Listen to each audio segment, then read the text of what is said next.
The following are quotes 481 to 520 from the Book of Wise Sayings, selected largely from Eastern sources, which was published in 1893.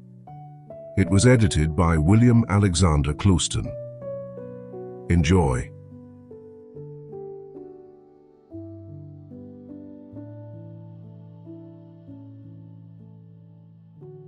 I hate the miser, whose unsocial breast locks from the world his useless stores.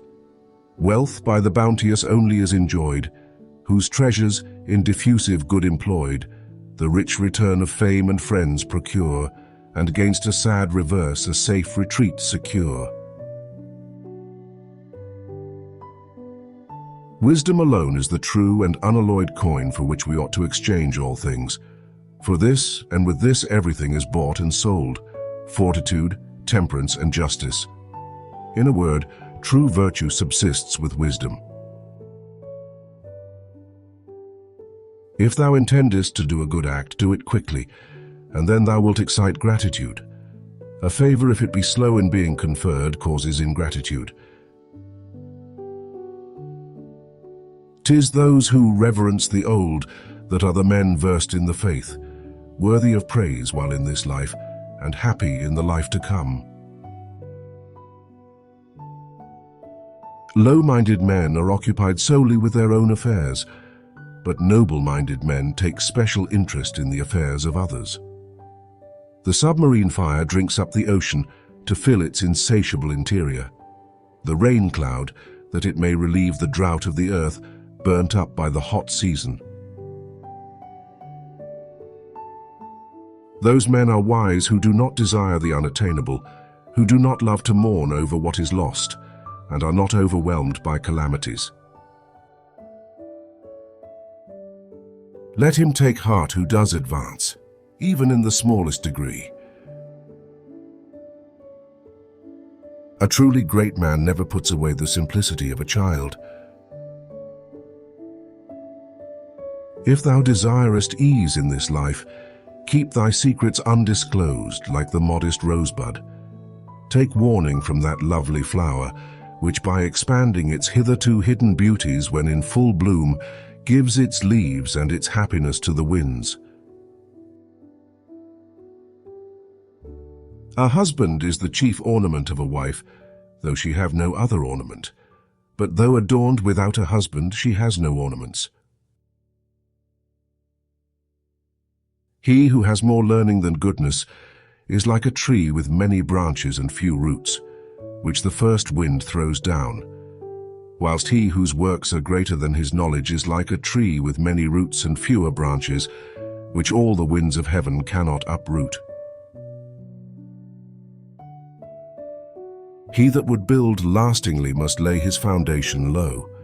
The proud man, like the early shoots of a new-felled coppice, thrusts out full of sap, green in leaves and fresh in color, but bruises and breaks with every wind, is nipped with every little cold, and being top-heavy is wholly unfit for use. Whereas the humble man retains it in the root, can abide the winter's killing blast, the ruffling concussions of the wind, and can endure far more than that which appears so flourishing. The man who has not anything to boast of but his illustrious ancestors is like a potato. The only good belonging to him is underground. When men will not be reasoned out of a vanity, they must be ridiculed out of it.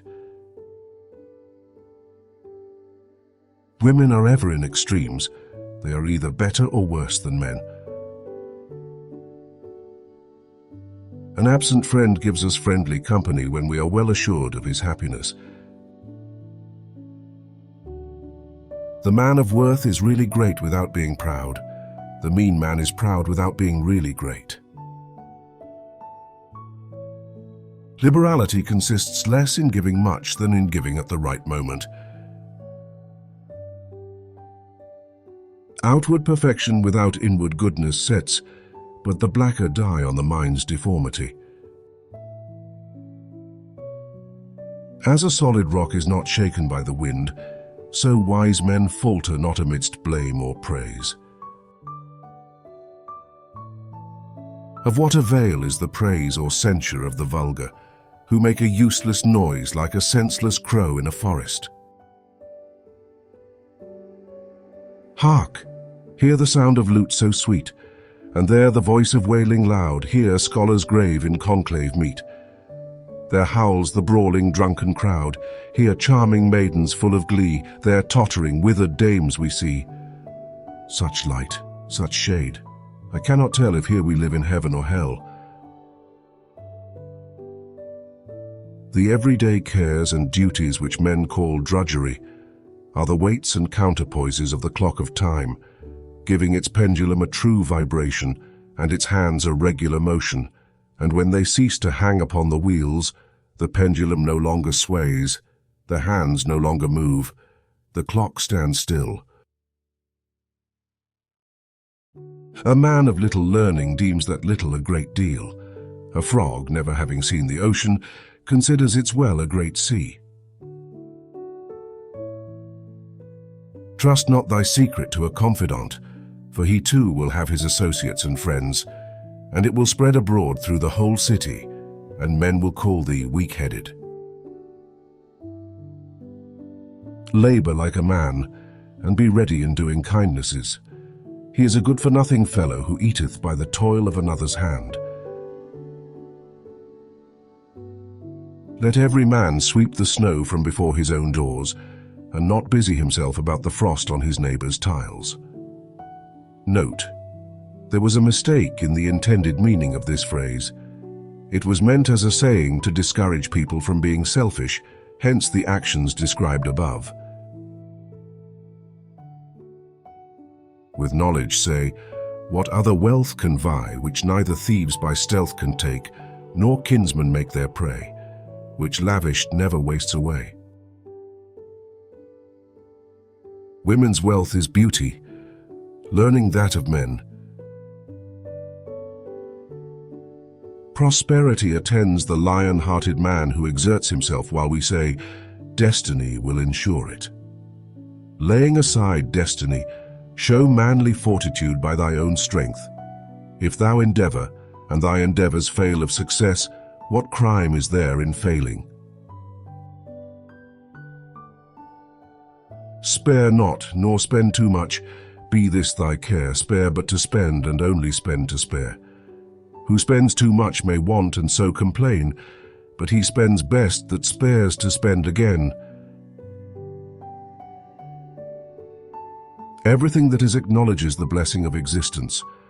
Shalt not thou by a similar acknowledgement be happy? If thou pay due attention to sounds, thou shalt hear the praise of the Creator celebrated by the whole creation. The attribute most noble of the hand is readiness in giving. Of the head, bending before a teacher. Of the mouth, veracious speaking. Of a victor's arms, undaunted valor. Of the inner heart, pureness the most unsullied. Of the ears, delight in hearing and receiving truth.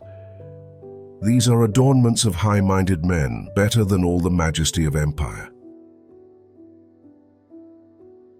The mere reality of life would be inconceivably poor without the charm of fancy, which brings in its bosom as many vain fears as idle hopes, but lends much oftener to the illusions it calls up a gay, flattering hue than one which inspires terror. Stupidity has its sublime as well as genius, and he who carries that quality to absurdity has reached it, which is always a source of pleasure to sensible people. It is curious to note the old sea margins of human thought. Each subsiding century reveals some new mystery. We build where monsters used to hide themselves. Women never reason, and therefore they are, comparatively, seldom wrong. They judge instinctively of what falls under their immediate observation or experience, and do not trouble themselves about remote or doubtful consequences. If they make no profound discoveries, they do not involve themselves in gross absurdities. It is only by the help of reason and logical inference, according to Hobbes, that man becomes excellently wise or excellently foolish. Reprove not in their wrath insensate men. Good counsel comes clean out of season then, but when his fury is appeased and past, he will conceive his fault and mend at last. When he is cool and calm, then utter it. No man gives physic in the midst of the fit. It is not flesh and blood, it is the heart that makes fathers and sons. Discontent is like ink poured into water, which fills the whole fountain full of blackness. It casts a cloud over the mind, and renders it more occupied about the evil which disquiets it than about the means of removing it.